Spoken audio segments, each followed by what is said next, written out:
Channel 7 Eyewitness News with Fahey Flynn, Jack Jones for vacationing Joel Daly, Tim Weigel, and Frank Seacrest. How do you do, ladies and gentlemen? I'm Fahey Flynn, and here's what's happening. Commuters who work in Chicago but live elsewhere may soon be taking home less money.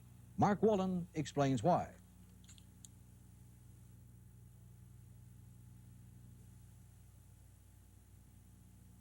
All these suburban commuters and millions more might soon have to pay yet another tax, a so-called privilege tax. Under the proposal, suburbanites who work in Chicago would have to pay 1.5% of their gross annual salaries to the city.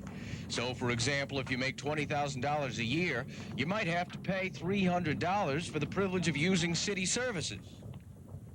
Now, the reaction from suburban commuters to the proposed privilege tax is kind of surprising. I thought everybody was going to be against it, but the responses we got here at the Northwestern station were mixed.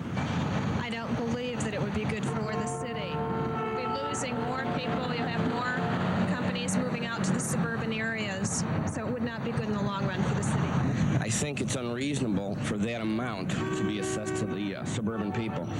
I don't know what amount's right, but certainly that amount is too high. I think it's a very good idea because a lot of suburbanites really exploit the advantages that they take when they come to the city and work in the city. Here at City Hall, regardless of how suburbanites feel, the sponsor of the proposed privilege tax tells me he's got the votes to pass it. And once passed, Alderman Robert Shaw predicts it'll provide the city with as much as $200 million more in revenue.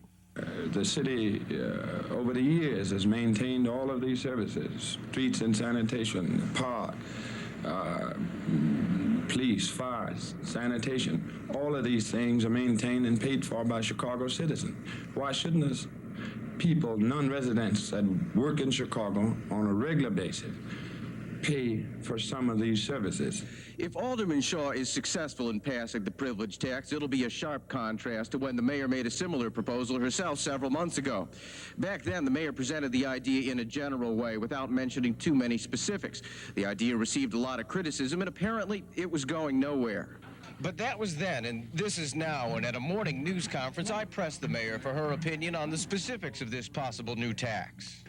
I haven't read it, so I don't have a comment on it. 1.5% on everybody's gross annual... Well, I have a copy. It was just delivered to me, and it's about, I'd say, 7 or 8 pages, and you can't put that all in one sentence. You know, you have to sit down and read it and then talk to the Corporation Counsel and see what he says. Yeah.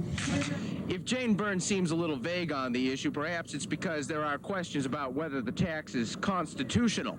But constitutionality is a question for the courts. The question the City Council will face on Friday and the weeks ahead is whether to start taxing suburbanites for the privilege of working in Chicago. Mark Wolin, Channel 7 Eyewitness News at City Hall.